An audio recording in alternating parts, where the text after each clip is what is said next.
Law of attraction कैसे काम करता है? ब्रह्मांड को आपके हिसाब से रिस्पॉन्ड करना चाहिए। आप अपनी नियति तय कर सकते हैं। इंसान होने का यही मतलब है। अगर आप अपने तार्किक मन की सीमाओं को पार कर जाएं, तो जो वहां है वो यहां है, जो यहां है वो वहां है। तो मेरा क्वेश्चन है, अगर कोई सिग्नल भेज रहा है, आप चाहते हैं कि आपका जीवन एक खास तरह से हो, आप पॉजिटिव सिग्नल भेज रहे हैं, ये बहुत बढ़िया है, पर किसको? ब्रह्मांड को, इस ब्रह्मांड को। किस दिशा में, ऊपर या नीचे? यही तो मैं पूछ रही हूँ, लॉ ऑफ अट्रैक्शन कैसे काम करता है? लॉ ऑफ अट्रैक्शन हमेशा दो ऑपोजिट चीजों के बीच में होता है। हाँ, चाहे दो चुंबक हों या फिर दो ऑपोजिट स्त्री पुरुष हों या किसी भी तरह से, लॉ ऑफ अट्रैक्शन हमेशा ऑपोजिट्स के बीच होता है कि नहीं? उत्तरी ध्रुव से लेकर दक्षिणी ध्रुव तक, इससे लेकर उस तक, ये उसी तरह काम करता है जी। अब आप ब्रह्मांड की बात कर रही हैं, तो इसका मतलब आप इस ब्रह्मांड के लिए एलियन हैं? ब्रह्मांड का हिस्सा हूँ। अगर ब्रह्मांड का ही हिस्सा है तो फिर यहाँ अट्रैक्ट करने की बात कहाँ से आती है? तो फिर कैसे, क्यों ये कहा जाता है कि आप अपनी नियति तय कर सकते हैं? आप कर सकती हैं। आप अपनी नियति तय कर सकती हैं। आपको करनी ही चाहिए। इंसान होने का यही मतलब है। जी। देखिए, अगर आप यहाँ इस धरती पर किसी और प्राणी के रूप में आई होती, उनके मजबूरी से बंधे चक्र होते हैं, वो उनमें ही जीते हैं। उनके लिए ये ठीक है क्योंकि वो बस उतना ही कर सकते हैं। असल में अगर आप अपनी जिंदगी को देखें तो आप उनसे कुछ बहुत अलग नहीं कर रहे जो दूसरे प्राणी कर रहे हैं। वो पैदा होते हैं, आप पैदा होते हैं। वो बड़े होते हैं, आप होते हैं। वो बच्चे पैदा करते हैं, आप भी करते हैं। वो मर जाते हैं, आप मर जाते हैं। कुछ भी बहुत अलग नहीं, पर इन्हीं सिंपल चीज़ों को हम जागरूकता से कर सकते हैं। इंसान होने का यही एक महत्वपूर्ण गुण है। जिस पल आप इसे, मान लीजिए आप अपने हाथ का उपयोग जागरूकता से करती हैं, अब यह हाथ वही करेगा जो आप चाहती हैं, है ना? आप यहां बैठकर ऐसे नहीं करेंगी। अब यह हाथ वही करेगा जो आप चाहती हैं। मान लीजिए आप अपने विचारों को जागरूकता से चलाने लगें, अब आपके विचार वही करेंगे जैसा आप चाहती हैं। अगर आपके विचार वो कर रहे होते जो आप चाहती हैं, तो आप खुद को कैसे रखती?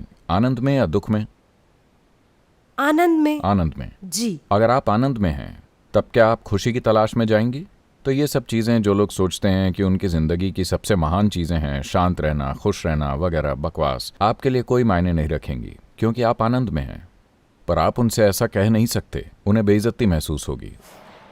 आपको उनसे आपको थोड़ा सुर में बोलना होगा। पर वास्तव में अगर आपके विचार और भावनाएं आपसे निर्देश ले रहे होते, तब आप खुद को सबसे ऊंचे स्तर की सुखद स्थिति में रखते, चाहे वो जो भी होती, है ना? बिल्कुल। हाँ, अगर ऐसा हो जाए तो आपकी पूरी जीवन प्रक्रिया एक सहज स्थिति में आ जाएगी, पूरी तरह से सहज। अभी क्योंकि आप एक घात लगाए हुए टाइगर की तरह हैं, आपको हमेशा कुछ ना कुछ चाहिए होता है। यहाँ लेने के लिए कुछ नहीं है। अगर आप बस यहाँ बैठें तो आपका जीवन पूर्ण है। अब ये सहजता में है, पूरी सहजता में। जब ये इतना सहज हो जाता है, तब ये ग्रहणशील बनता है।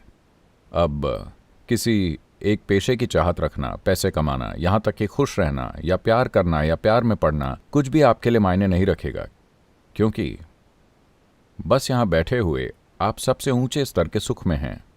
अब आप ऐसे जीवन के साथ क्या करेंगे? स्वाभाविक है कि आप कुछ ऐसा खोजना चाहेंगी जिसका अभी आपको बोध नहीं है। इस तरह से आध्यात्मिक प्रक्रिया शुरू होती है। इस तरह से आप अपने जीवन की बागडोर संभालते हैं।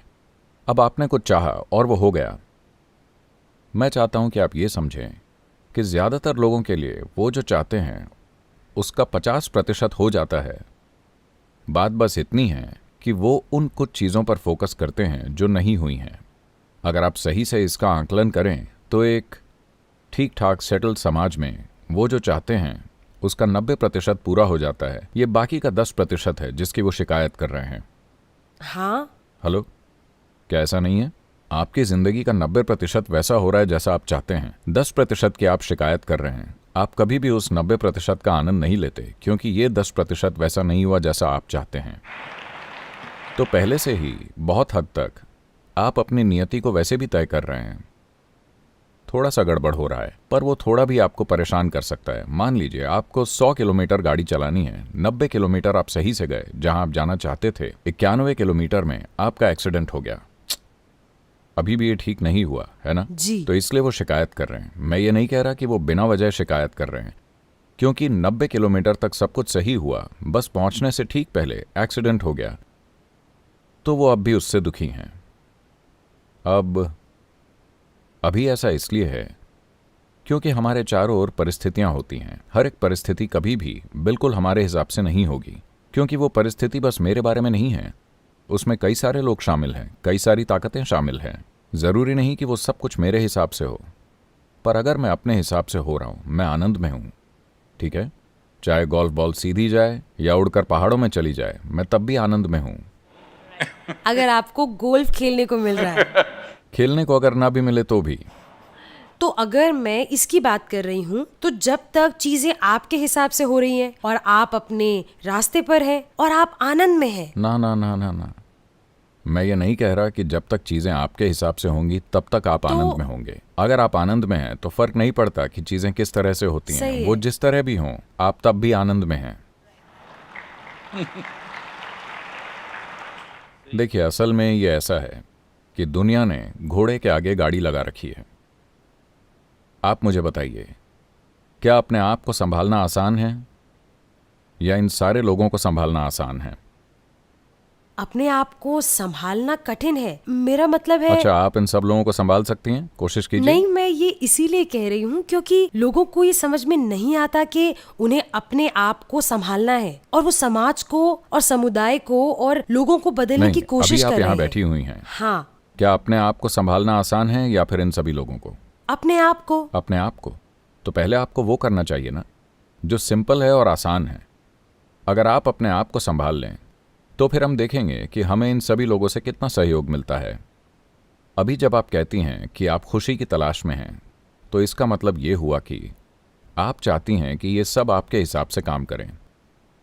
जब हम कहते हैं अगर ये हो जाए तब मैं खुश रहूंगी, अगर वो हो जाए तब मैं खुश रहूंगी, तो उसका क्या मतलब हुआ कि दुनिया को, इस ब्रह्मांड को आपके हिसाब से चलना चाहिए। नहीं, मैं ये नहीं कह रही। नहीं, मैं ये नहीं मानती कि ऐसा होना चाहिए, क्योंकि ये दूसरों पर कंडीशन थोपने जैसा होगा कि उसे ऐसे चलना चाहिए मेरे हिसाब से। मैं ये कह रही थी कि ठीक है, उदाहरण के तौर पर एक बहुत बेसिक सा एग्जाम्पल कि कोई एक्टर बनना चाहता है या कोई क्रिकेटर बनना चाहता है, और मैं एक बहुत बेसिक सा एग्जाम्पल ले रही हूँ कि आप अपनी जिंदगी में क्या करना चाहते हैं और ठीक आप। है, मान लीजिए वो नहीं हुआ मतलब क्या? लोगों को आपकी एक्टिंग पसंद नहीं आई या सिलेक्टर्स को आपका क्रिकेट पसंद नहीं आया, ऐसा कुछ हुआ। जी, तो आप जो चाहती हैं वो नहीं हुआ, क्या आप तब भी यहाँ आनंद में बैठ सकती हैं? ये एक सवाल है। ज्यादातर लोग नहीं कर पाते। इसीलिए मैं कह रहा हूँ, आप जो करने की कोशिश कर रही हैं, जब आप कहती हैं कि मैं जो कर रही हूँ वो हर किसी को पसंद आना चाहिए, तो एक तरह से आपको लोगों के मन को संभालना पड़ेगा। आप वही तो कर रही हैं। किसी तरह से आपके सिनेमा द्वारा या जैसे भी आप किसी तरह से उनके मन को संभालने की कोशिश कर रही हैं, और वो कर रही हैं जो उन्हें पसंद आता है, और इसलिए ये काम कर रहा है ना? नहीं तो ये काम नहीं करेगा। सही। तो क्या आसान है, इसे संभालना या उन्हें संभालना? इसे। अगर आप इसे संभाल लें, अब आप खुशी की तलाश में नहीं हैं, आपको किसी चीज़ का तनाव नहीं है, कोई तलवार आपके सिर पर नहीं लटक रही। आप हर चीज़ पूरी तरह से शामिल होकर करेंगी, क्योंकि आपको परवाह नहीं है कि क्या होगा। चाहे जो भी हो जाए, आप तब भी ठीक हैं, इतना आप जानती हैं। अब स्वाभाविक रूप से आप हर चीज़ बेहतरीन ढंग से करेंगे, क्योंकि अब आपको बिल्कुल भी चिंता नहीं है, क्योंकि अब आपका कोई निजी स्वार्थ नहीं रह गया है।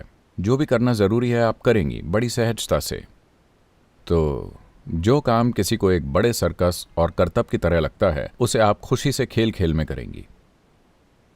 सही। तो आप इस चीज को पूरी तरह से खारिज कर रहे हैं कि लॉ ऑफ अट्रैक्शन नहीं होता, इस तरह की कोई चीज नहीं अरे होती। होती है, मुझे यकीन है बहुत से लोग आपकी तरफ अट्रैक्टेड हैं।